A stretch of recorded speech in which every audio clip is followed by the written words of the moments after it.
I have been divorced from Hawick Lau for 5 years now. That is 1,825 days of being branded a cold-blooded mother. Today, I finally have the courage to expose the truth.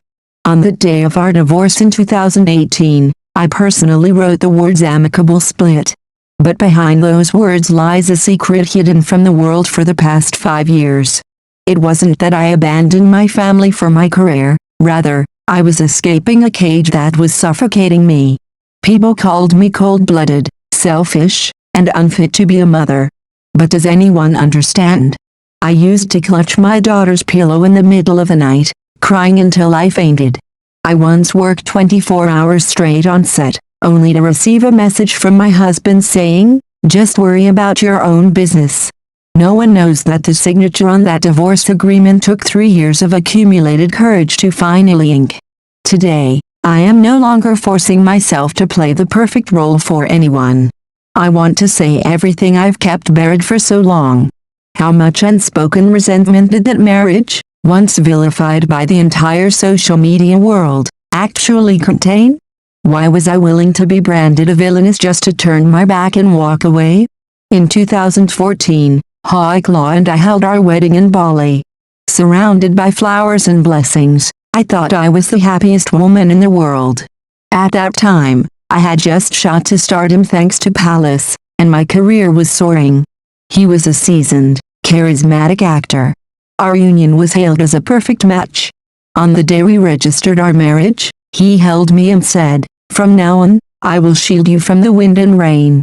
I believed him, but after getting married, I realized that the storms in a marriage often don't come from the outside, but from two people being out of sync. I was famous for being a workaholic. Out of 365 days, I spent 300 on film sets. If I wasn't filming, I was at an event. I wanted to strive while I was young, to stand firm in the entertainment industry, and to give my daughter the best life possible. But Hawick Lau wanted a stable family. He hoped I would work less and spend more time with relatives. We began to argue frequently.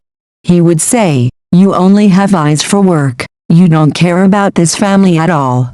I would reply, "I am working my heart out for this family." Every argument ended in a cold war. We lived like two strangers under one roof. Despite being so close physically, our hearts grew further apart every day. What broke me even more was the external gossip. Yang Mi doesn't care for her home. Hawick Lau is so overshadowed by his wife he can't even hold his head up. Those prejudices were like heavy shackles, making it impossible to breathe. To maintain the image of a model couple, we tried to act affectionately in public. But when I was alone, I often cried late into the night. I didn't want to be the perfect wife in the eyes of the world, I just wanted to be myself. In the 3rd year of our marriage, Naomi was born. Her arrival didn't soothe the conflict but instead plunged me into a deep pit of anxiety. Not wanting it to affect my work, I returned to filming immediately after giving birth. Every time I left home and saw my daughter's innocent face, my heart ached as if cut by a knife. Once on set, I worked 24 hours straight and was so exhausted I fell asleep right where I stood. In my dreams, I only saw Naomi crying for her mother. When I woke up, I rushed to call Hawick Lau because I wanted to hear her voice. But he said in a weary tone, "Just worry about your own business. I'll take care of the child." Those words were like a thorn driven straight into my heart. I began to doubt myself. Was I truly too selfish? Should I not have been so persistent about my career? And was I completely unfit to be a mother? Throughout the time, I lived in deep self-denial. I filmed desperately to prove my worth, but in return, I only earned the title of cold-blooded mother. I wanted to be with my family more, but the pressure of work made me lose control. I felt torn in two, caught between the image of a strong woman and a bad mother. It was truly painful. Once, I had a high fever and had to be hospitalized for an IV drip, but no one was by my side. Looking